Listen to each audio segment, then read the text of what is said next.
Well, one thing's been very clear since we started doing the press conferences with government each day is that the public take a really keen interest in it. Not only that, they take a very special view on it. They either love it, they hate it, they certainly like some questions, they don't like others. It goes on and on.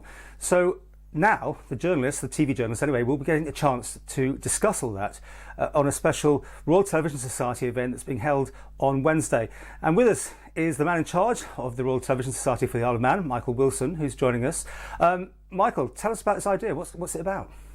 Paul, hello. Thanks for having me on. Yeah, as you say, the press conference that the government are holding, or the media conference that the government are holding, has become something of a time when the island stops, or a large part of the island stops. But I often think that people are interested in what goes on behind the scenes, both the technology and indeed the professionalism of the journalists involved.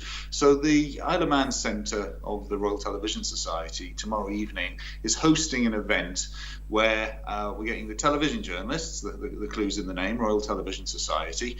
So we're getting representatives from the BBC, Alex Bell, from ITV, Josh Stokes and yourself, to sit on a panel and explain both the technology and indeed the craft of journalism behind what's going on in the press conferences, whether you think they work, how well they work. I mean, it's interesting, since we announced this on social media, there's been an awful lot of comments from the public about, as you say, that it's split. Some people think it's the best thing the government's done for a while. Others think, well, actually, it's an exercise in public relations and isn't taking the debate much further.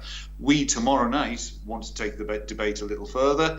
We've got journalist and broadcaster Beth Espy hosting it, and the audience will also get a chance to ask questions. So if you've got a question you've been wanting to ask the television journalists covering it, tomorrow's a chance to put those questions directly to that panel. And I'm looking forward to that, because we get certainly an amazing amount of feedback, and it's very marmite, really. People say they love it.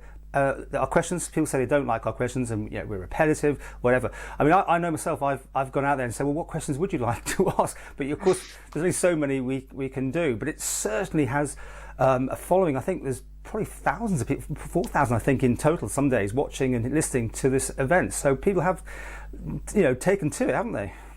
Well, somebody gave me some figures last week about the weekly totals. And it's a huge proportion of the island population actually turn in or listen in or tune in on any of the platforms that are broadcasting it. I mean, it was in the tens of thousands. And I think that's really impressive for the technology behind it and for the journalism behind it. And I think I should say, Paul, that we are the Royal Television Society. We do know that the radio stations and the newspapers are doing a fantastic job. It's just our focus is television. Hence the panel we have is entirely focused on the television broadcast market.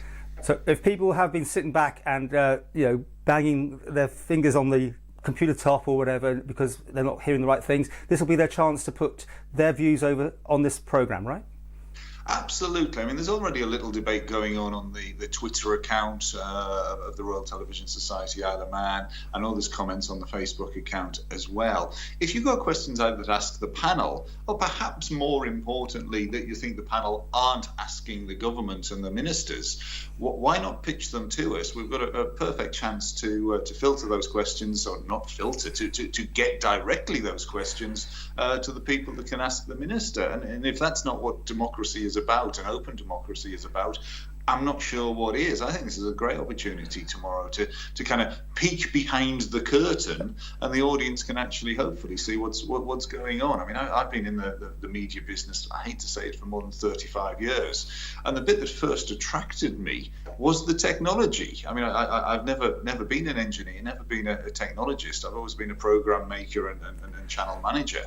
But actually, it's the technology that gets the picture from wherever it is to your home, your laptop, your mobile phone these days. I think there's a lot of interesting things behind that people want to know about. Indeed, we'll get a chance to explain how we do it, because we join the conference on Zoom, and that's what I believe the platform is on Wednesday. Is it a Zoom event?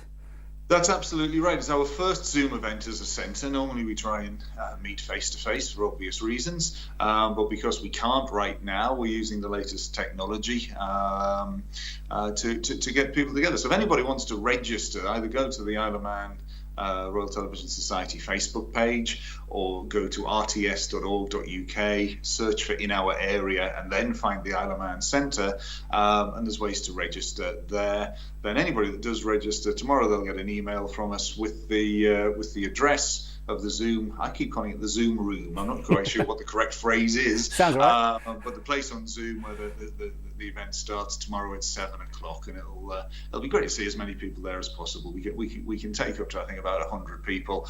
I'd be delighted if we got 20, but based on the success of our previous events, Paul, you never know. We might hit that big 100. Well, as I said, people have an opinion. This is the chance of the public to have their say back to the journalists involved, or three of us anyway, and what they think, what they don't want, what they do want. And it'll be, I was going to say, looking forward to it. It's probably with a bit of apprehension as well, what we're going to get. But it's great to have a bit of democracy on this.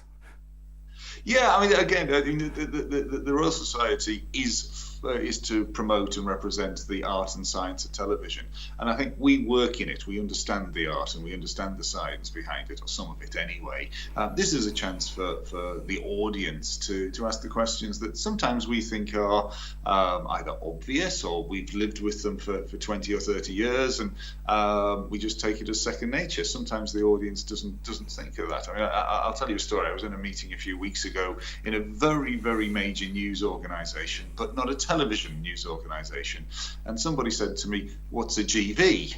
Now, you and I know that GV means general views, and we use that phrase 100 times a day in our lives. We send cameramen out to get us some GVs of a hospital, get us some GVs of the crime scene, and this chief executive of a multi-million-pound turnover company looked at me and went, "What's a GV, Michael?" So the silly little things like that we take for granted, that others don't know. And I think tomorrow night will be a great chance for people to ask the questions they've always wanted to ask.